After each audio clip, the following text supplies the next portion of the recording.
UEM Jaipur is a perfect target for prospective students aspiring for good jobs, good education with future-ready skills. নমস্কার, শুরু করছি morning break at 9 AM আর শুরুতেই নজর থাকছে আমাদের morning এক্সক্লুসিভের দিকে। অবৈধ নির্মাণে জবাব দিতে 10 দিন সময় চেয়েছে অভিষেকের সংস্থা। এবার শর্ত বেঁধে দিল পুরসভা। শুধু মৌখিক তথ্য বা কোম্পানির লেটার হেডে মন গড়া তথ্য লিখে দিলেই হবে না, দিতে হবে এলিভেশন কপি। সায়ন্ত রয়েছেন আমাদের সঙ্গে, আমি একবার সায়ন্তর কাছে চলে যাব। সায়ন্ত, অভিষেকের সংস্থা অবৈধ নির্মাণ নিয়ে যে 10 দিন সময় চেয়েছে জবাব দেওয়ার জন্য, তার জন্য তো শর্ত বেঁধে দেওয়া হলো পুরসভার তরফে। কি বলা হচ্ছে? একদমই দেখো, কলকাতা পুরসভার বিল্ডিং বিভাগের তরফে যে 400 সাবক্লজ 1 ধারায় নোটিশ দেওয়া হয়েছে অভিষেকের সম্পত্তিগুলিতে, শান্তি নিকেতন বিল্ডিং সহ যে সম্পত্তিগুলো যে প্রত্যেকটিতে, সেই সম্পত্তিগুলির এলিভেশন কপি এবার চাইল কলকাতা পুরসভার বিল্ডিং বিভাগ। অর্থাৎ যে বিল্ডিং, যে সম্পত্তি তৈরি করা হয়েছে তার এলিভেশন কপি যেটা তৈরির সময়, তার নির্মাণ তৈরির সময় জমা করা হয়েছিল, এবার সেই কপির সঙ্গে বর্তমান যে কপি জমা দেওয়া হবে সেটা মূলত মিলিয়ে দেখা হবে। অর্থাৎ এলিভেশন কপি কি, নির্মাণ নকশা, একটি স্কেচ আঁকা হয় সম্পত্তির ভেতরে কি কি করা হয়েছে, বর্তমান অবস্থা কি রয়েছে, তার নিখুঁত স্কেচ করতে হবে লাইসেন্স প্রাপ্ত এলবিএসকে দিয়ে। আর এই স্কেচ দেখে পুরনো যে যখন নির্মাণ তৈরি করা হয়েছিল সেটার সঙ্গে মিলিয়ে দেখা হবে যে কি কি অবৈধ নির্মাণ বা নিয়ম বহির্ভূতভাবে কোন কোন নির্মাণ তৈরি করা হয়েছে অভিষেক বন্দ্যোপাধ্যায়ের সম্পত্তিতে। আর তখনই বোঝা যাবে যে ইললিগাল কনস্ট্রাকশন বা ইললিগালভাবে তৈরি কতটা পরিমাণ অভিষেক তৈরি করেছে নিজের সম্পত্তিতে। সব মিলিয়ে অভিষেক বন্দ্যোপাধ্যায়ের সম্পত্তি যাবতীয় তথ্য নিজের কাছে নিতে চাইছে কলকাতা পুরসভার বিল্ডিং বিভাগ। আর সেই অনুযায়ী কিন্তু পরবর্তীকালে জরিমানা হোক বা সেগুলোকে ভেঙে দেওয়া হোক সেটা স্থির হবে। কলকাতা পুরসভার বিল্ডিং বিভাগ সূত্রে খবর, এলিভেশন কপি অত্যন্ত গুরুত্বপূর্ণ যে কোনো বেআইনি নির্মাণ সম্পর্কে জানার ব্যাপারে। আর সেটা অভিষেক বন্দ্যোপাধ্যায়ের সম্পত্তিতে ইতিমধ্যে যারা মূলত দায়িত্ব রয়েছে তাদেরকে জানিয়ে দেওয়া হয়েছে। অর্থাৎ লিপস অ্যান্ড বাউন্স এবং যেটা কালীঘাট রোডের লতা ব্যানার্জি অর্থাৎ অভিষেক বন্দ্যোপাধ্যায়ের মাইন্ড অ্যান্ড প্রপার্টি রয়েছে সেখানে মূলত জানিয়ে দেওয়া হয়েছে এলিভেশন কপি ছাড়া কোনো তথ্য জমা নেওয়া হবে না, কারণ তাতেই মূলত প্রমাণ হয়ে যাবে যে কোথায় কোথায় বেআইনি নির্মাণ করা হয়েছে। মন গড়া তথ্য বা লেটারে শুধুমাত্র যাবতীয় তথ্য লিখে দিলেই হবে না, তথ্য দিতে হবে একদম সঠিক প্রমাণ সহ, স্কেচ সহ এবং পুরো নকশা ধরে ধরে, প্রতিটি ইঞ্চি ধরে ধরে এই তথ্য জমা দিতে বলা হয়েছে কলকাতা পুরসভার বিল্ডিং বিভাগে। স্বাভাবিকভাবেই এই তথ্য কিন্তু কলকাতা পুরসভার কাছে অন্যতম বড় হাতিয়ারে উঠতে চলেছে। ধন্যবাদ শান্ত, আমাদের নজর থাকবে সেদিকে।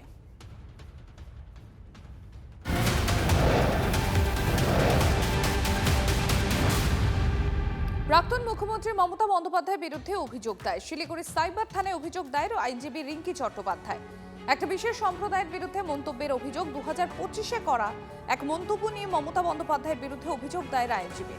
মঞ্চ থেকে বলা গন্দা ধর্ম মন্তব্য নিয়ে অভিযোগ দায়ের রিঙ্কি চট্টোপাধ্যায়। 2025 का मैटर, 2025 में रेड रोड में ईद का नमाज का प्रोग्राम चल रहा था मुस्लिम समाज के लिए।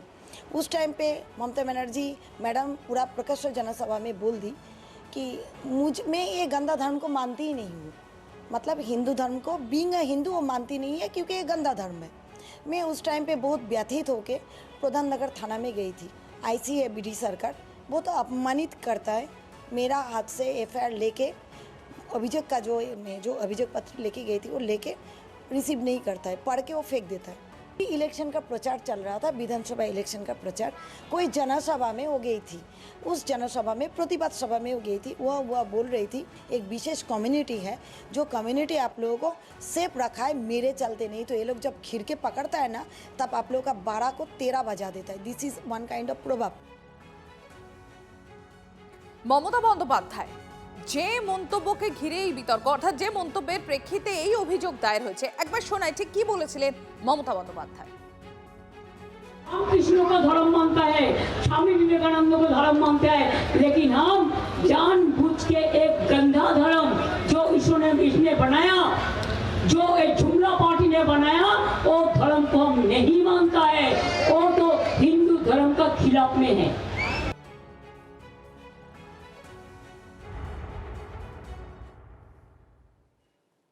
বদলের বাংলায় কড়া সরকার, অনুপ্রবেশকারীদের ধরবে আর খেদাবে নীতি। ডিটেক্ট ডিলিট হয়ে গিয়েছে আর এবার ডিপোর্ট। এই প্রেক্ষাপটেই পশ্চিমবঙ্গ ছেড়ে অনুপ্রবেশকারীদের পালানোর হিড়িক। বাক্স প্যাচরা নিয়ে হাকিমপুর সীমান্তে বাংলাদেশি অনুপ্রবেশকারীদের ভিড়। ওপারে ফেরার অপেক্ষায় অনুপ্রবেশকারীরা। নূর রয়েছেন আমাদের সঙ্গে, আমি একবার নূরের কাছে চলে যাব। নূর, হাকিমপুর সীমান্তের এই মুহূর্তে ছবি আমরা দেখতে পাচ্ছি। এই যে ডিপোর্টের প্রক্রিয়া, এবার সেই প্রক্রিয়া শুরু হওয়ার অপেক্ষা। কখন থেকে শুরু হবে, কবে থেকে শুরু হবে, তাদেরকে সীমান্ত পারে পাঠানো হবে, কি খবর রয়েছে?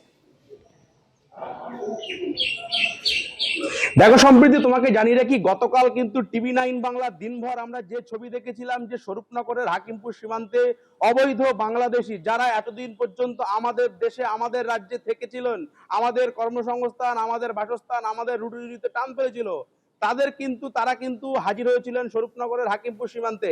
এসআইআর প্রক্রিয়া যখন শুরু হয় তখন আমরা যে ছবি দেখেছিলাম ঠিক সেই ছবির পুনরাবৃত্তি। হাকিমপুর সীমান্তে কিন্তু শয়ে শয়ে বাংলাদেশি অনুপ্রবেশকারী তারা কিন্তু হাজির হয়েছিলেন।